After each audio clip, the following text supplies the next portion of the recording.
Alright guys, so we are back yet again with another as a hero, as a villain video, which are always fun videos to make. And I think that for these sorts of series on the channel, they're especially fun because despite the crazy potential so many of the characters in the story possess, My Hero Academia has a bit of a hard time giving them all their due diligence. And when I think of a character and an associated quirk with absurd potential, Momo comes to mind immediately. We're talking about one of the most capable and dependable characters in the entire series, whose quirk creation possesses unreal levels of versatility.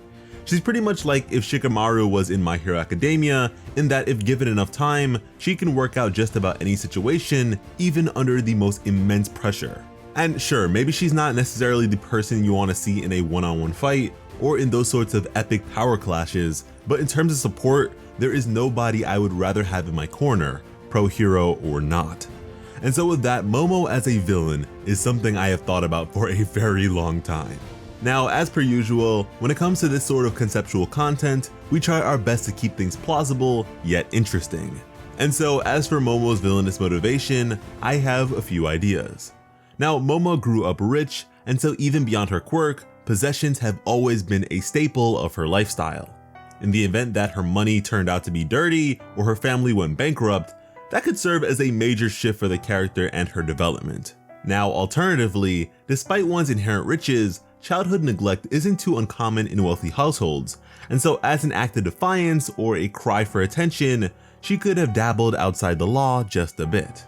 And so with that, we have Precious Momo's introduction to crime being that of drugs. Now, the way her creation quirk works, the things she creates must be inorganic, and so we're talking about pharmaceuticals and that sort of dangerous chemical stuff. However, because she would be the one crafting them, they would have the potential to be especially refined and ideal, like an episode of Breaking Bad. But more than just being a user, she would be a dealer, and a damn good one at that. Any and all products would be made on the spot, and so there'd be no risk of being caught with the stuff on her. And furthermore, the profitability of requiring no supplies to do so would be ridiculous. And by all means, we could call it a day right there, with a presumed market cap of hundreds of billions of dollars for illicit drugs in general. But come on, where's the fun in that? Because beyond drug production, a villainous Momo additionally has the potential to be the greatest arms dealer in the history of mankind. I mean, we are looking at a constant flow of weaponry, which once again has no production cost. So long as she has a firm understanding of an item, she can perfectly replicate it in mass. And so maybe she would need to have schematics or specifics stolen and such, but that would be minor to the absolutely absurd profits to be made. And now, My Hero Academia has always been perplexing to me when it comes to technology. The whole superhuman society thing is validated by the genetic spread of quirks and whatnot, but support items are just ridiculous in their own right. I mean, these are powerful tools that to me have way more potential by their lonesome than they're given credit for. And so really capitalizing on that sort of thing would be major for her. I mean, they have All For One locked up with tech that'll execute him if he even thinks about using his quirks. So yeah, let's not pretend that these things are only good as supplements. Now granted, there are further limitations beyond the inorganic restriction, such as the surface area of her body being a defining aspect, which overall goes to limit the size of her creations. But there's no reason she can't just create parts to be put together to create a larger creation. And with all this in my head, a villainous Momo to me is a bit of a boss, and quite the gangster at that.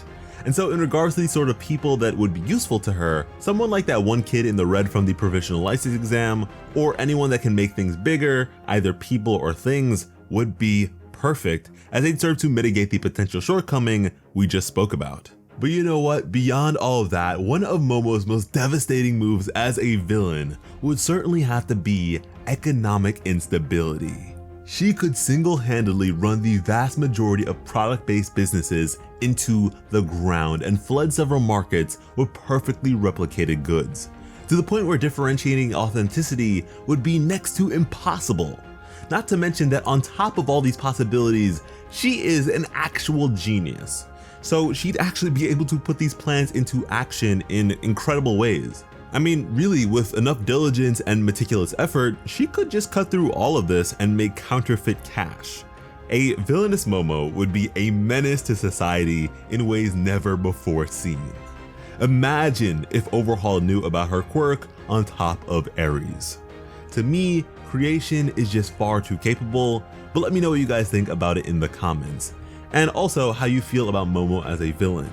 Hopefully you enjoyed the video, and if you did, go ahead and subscribe to Plot Armor if you haven't already, and let us know who you want to see covered next. Beyond that, please consider checking us out over on Patreon, because when it comes to bringing you some of the best My Hero Academia content on the platform, Plot Armor has you covered.